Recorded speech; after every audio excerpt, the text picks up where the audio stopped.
সামনে রমাদানুল করিম সম্পর্কে বিশ্বনবী জনাব মুহাম্মদুর রাসূলুল্লাহ সাল্লাল্লাহু আলাইহি ওয়াসাল্লাম বলেছেন, ইযা জাআ রমাদান ফুতিহাত লাহু আবওয়াবুল জান্নাহ ওয়া ফুতিহাত আবওয়াবুস সামা। চিৎকার দিয়ে বলছি সুবহানাল্লাহ।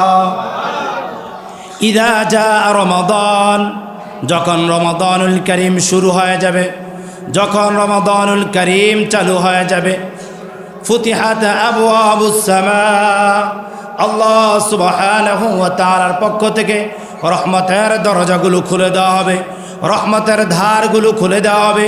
ওয়া ফুতিহাত আবওয়াবুল জান্নাহ, আল্লাহ সুবহানাহু ওয়া তাআলা জান্নাতের দরজাকে খুলে দেবেন। চিৎকার দিয়ে বলছি সুবহানাল্লাহ। তাহলে রমাদানুল করিম জুড়ে আমরা 30টি রোজা হোক অথবা 29টি রোজা হোক, আমরা রোজা রাখবো কি রাখবো না? উঁচু আওয়াজ দিয়ে করি সিয়াম পালন করব কি করব না? যদি রমাদানুল করিম জুড়ে যদি সিয়াম যদি পালন যদি করতে পারি, 30টি রোজা যদি আমরা রাখতে পারি, লাভ হবে কি?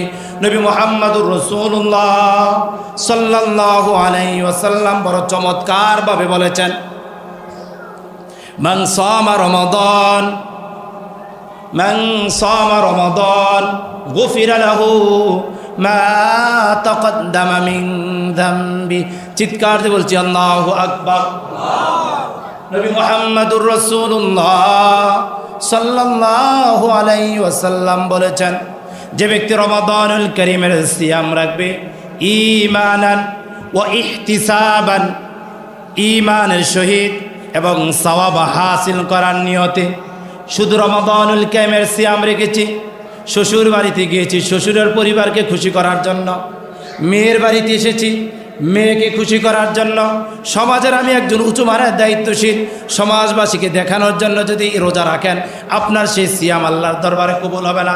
আল্লাহ তাআলা দুটি সত্য দিয়েছেন, আলোচনা যদি বুঝে থাকে উঁচু আওয়াজ দিয়ে কথা বলি, কয়টি সত্য দিয়েছেন?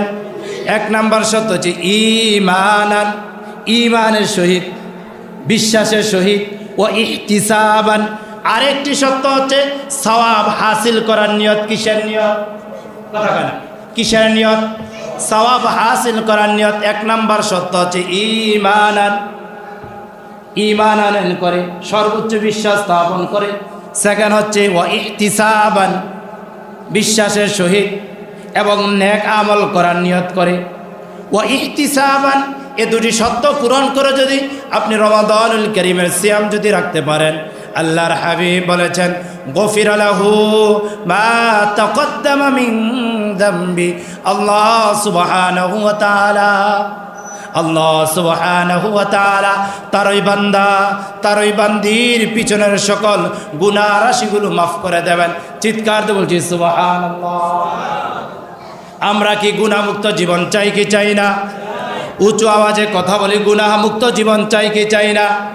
গুনাহমুক্ত যদি জীবন যদি করতে যদি চাই, গুনাহমুক্ত জীবন যদি আমরা যদি লালিত যদি করতে চাই, গুনাহমুক্ত জীবন যদি আমরা যদি পালিত যদি করতে চাই, রমাদানুল করিমের পূর্ণাঙ্গ সিয়ামগুলো আমাদের রাখতে হবে কি হবে না? উঁচু আওয়াজ দিয়ে কথা বলি, রমাদানুল করিমের পূর্ণাঙ্গ সিয়ামগুলো রাখতে হবে কি হবে না? যদি রমাদানুল করিমের পূর্ণাঙ্গ সিয়াম যদি রাখতে পারি, আল্লাহর হাবিব বলেছেন, গুফিরা লাহু মা তাকদ্দামা মিন যামবি। আল্লাহ সুবহানাহু ওয়া তাআলা আপনার পিছনের সকল গুনাহ রাশিগুলো মাফ করে দিয়ে সকল গুনাহ খাতাগুলো ক্ষমা করে দেবে।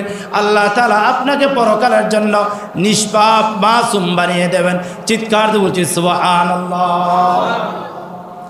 তাহলে আমরা রমাদানুল করিমের সিয়ামগুলো রাখবো, রমাদানুল করিমের পরিপূর্ণ যেভাবে আল্লাহ তাআলার কাছ থেকে ফায়দা পাওয়া দরকার, রমাদানুল করিমে যেভাবে আল্লাহ তাআলার পক্ষ থেকে করুণা পাওয়ার দরকার, ওভাবে আল্লাহ তাআলার সাকিনা পাওয়ার জন্য, ওভাবে আল্লাহ তাআলার করুণা পাওয়ার জন্য আমরা ইনশাআল্লাহ রমাদানুল করিমের সিয়াম রাখবো ইনশাআল্লাহ।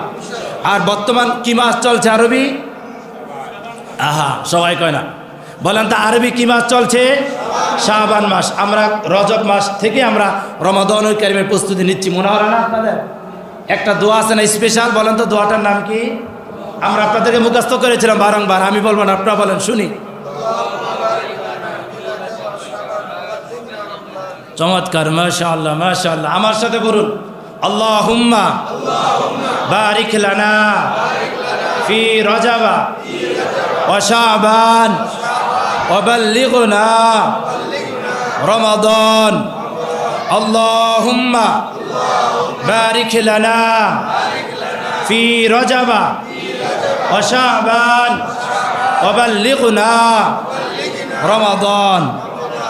আপনাদের কলিজার টুকরা নবী, আমার কলিজার টুকরা নবী মুহাম্মদুর রাসূলুল্লাহ সাল্লাল্লাহু আলাইহি ওয়াসাল্লাম সাহাবে আজমাইনদেরকে শিখিয়েছেন, হে আমার সাহাবারা শোনো, আল্লাহুম্মা বারিক লানা, আল্লাহর কাছে ফরিয়াদ কর, আল্লাহ রজব এবং শাবান মাসের বরকত দান করুন।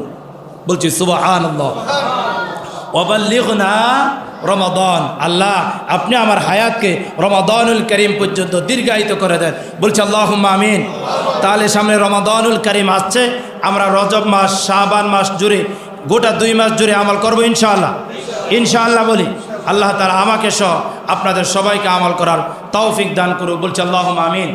আমি গত জুমাতে বলেছিলাম, এই জুমার রাতে আমাদের লাইলাতুন নিসফু মিন শাবান, অর্থাৎ শাবানের মধ্য রজনী। বলছি আলহামদুলিল্লাহ। এটা হচ্ছে আজকে রাতে। এটা কি আজকে রাতে? এই রাতের স্পেশাল কিছু আমল করে ইনশাআল্লাহ আমি যখন আলোচনা করব সালাতুল ইশার পরে, তখন ইনশাআল্লাহ মন খুলে এই বিষয়ে দলিল আদিল্লা দিয়া কথা বলার চেষ্টা করব ইনশাআল্লাহ। এজন্য আমাদের পঞ্চায়েত কমিটির পক্ষ থেকে, আপনাদের সবার পক্ষ থেকে আজকে তবারকের আয়োজন করেছি আপনাদের অর্থের মাধ্যমে। আলহামদুলিল্লাহ বলি। আমরা ইনশাআল্লাহ সকলে ইনশাআল্লাহ সলাতুল মাগরিব, সলাতুল ইশা মসজিদে পড়ব। সলাতুল ইশার পরে আমরা ইনশাআল্লাহ আলোচনা করব, তারপর দোয়া হবে, তারপর ইনশাআল্লাহ তবারকের আয়োজন আছে। সবাই ইনশাআল্লাহ আসবেন ইনশাআল্লাহ বলি ইনশাআল্লাহ। আরেকটি মেসেজ, সেটা হচ্ছে আমাদের পাশে তালিম মিল্লাত মাদ্রাসা, আগামীকালকে 15 তারিখে তাদের মাদ্রাসায় মাহফিল। আমাকে বলেছেন মহল্লার মুসল্লিদেরকে দাওয়াত দিয়ে দিতাম আর কি, তারা ফেস্টুন দিয়েছে। আপনারা যাদের পক্ষে সম্ভব ওই মাহফিলে যাবেন, তাদের পক্ষে যে দাওয়াত দেওয়া হয়েছে আমি আপনাদেরকে জানিয়ে দিলাম। আল্লাহ সুবহানাহু ওয়া তাআলা আমাকে সহ আপনাদের সবাই